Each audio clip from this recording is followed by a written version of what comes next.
In this video, we are going to show you how relationships work in OfficeClip between various entities like contacts, accounts, and opportunities. Let's take an example of an opportunity in OfficeClip, and let's call this opportunity Opportunity A. And let's take an account in OfficeClip, and let's call this account Jim Inc.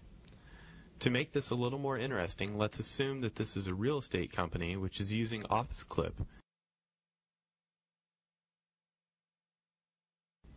And this opportunity is for a building that this real estate company is going to sell. And Jim Inc. is an account in OfficeClip which also happens to be an owner of this building.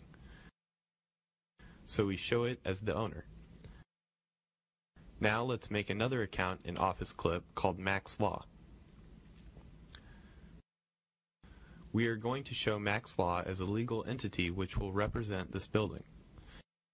So we create a relationship between Max Law and this opportunity and call it legal. To make it a little more interesting, let's assume that Jim Inc. also has a relationship with Max Law, so that Max Law is also the legal counsel of Jim Inc. So let's call it legal. Now we will also have one buyer of this building called John, who is also a contact in OfficeClip. So let's just connect this and call it a buyer.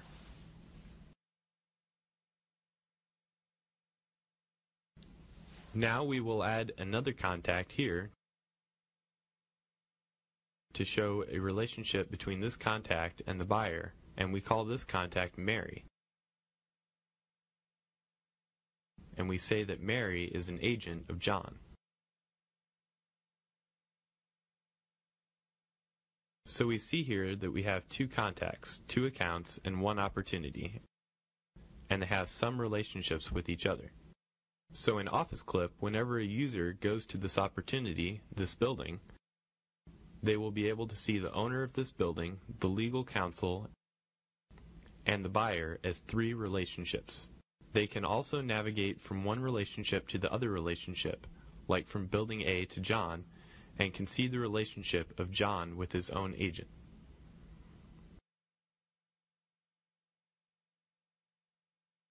We will now see how to access relationships within OfficeClip. In order to create a relationship, first of all, we have to define the name of the relationship. In order to do that, go ahead and click on one of the entities and then click on Admin. Within the Admin, click on the relations, and this is where all the names of the relations are defined in the system.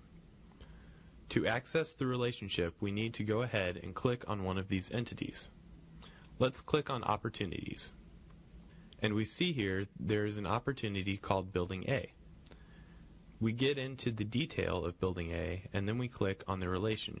We see here that this opportunity has two relations, one with the account Max Law and the other with the contact John Harvey. Max Law is the legal counsel for Building A, and John Harvey is the buyer of Building A. Now, in order to see a little more detail, the user can also navigate into Max Law and see what other relationships it has. In order to do that, they can simply click Max Law here, and after clicking on Max Law, you again click on the relationship, and you can see the various relationships with Max Law. Now we again see two relationships. One is with the account Jim Inc. and the other relationship with Building A.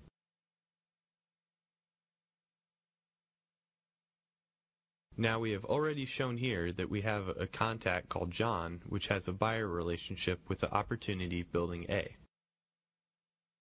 We can also go to the contact here, and we can click on the relation, and we see that there are two relations, one with Mary, an agent of John,